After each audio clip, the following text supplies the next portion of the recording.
I was sitting in a county commissioner public hearing room in chairs much like these, without the padding. But I had spread out my notebooks, had them flagged, post-it noted, ready to go in case my client or my boss needed a reference or fact while they were speaking. When the client walked up and said, "You know what, I think she should speak," my boss looked at me, I looked at my pile of notes, and thought, "Oh, crap." But this was the moment I had worked for, the moment I was working on this project for, to be able to advocate for something that was better when we balance cost, risk, and human benefit. So while I was walking up to that podium in front of this public, standing room only, because it was a project with many conflicts, and I walked past my client who had spent multiple millions of dollars on this project, and it hinged on tonight's success. And I looked at those commissioners in their suits. The first part came out okay.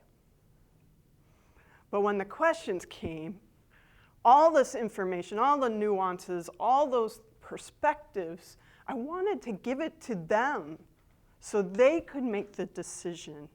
I wanted to push it all through this moment, one moment.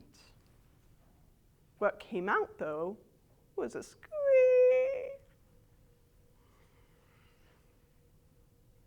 And when that last question came, in your opinion, oh, I stumbled. I walked back to the chair, sat next to the consultant who also happened to be a former mayor, and I looked at him and I said, "Was that as bad as I thought it was?" He nodded. Knowing what you know, I know you could have done better.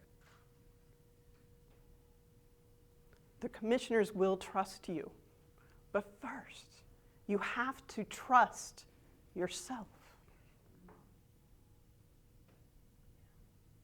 I wasn't trained to have an opinion. In fact, I trained it out, and many of us do. I was trained to give competent information and recommendations.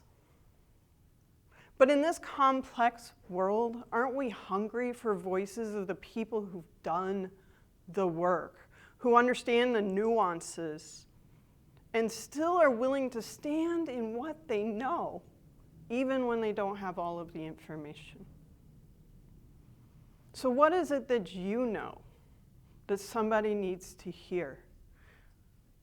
Because we need your voice, strengthened by your critical thinking.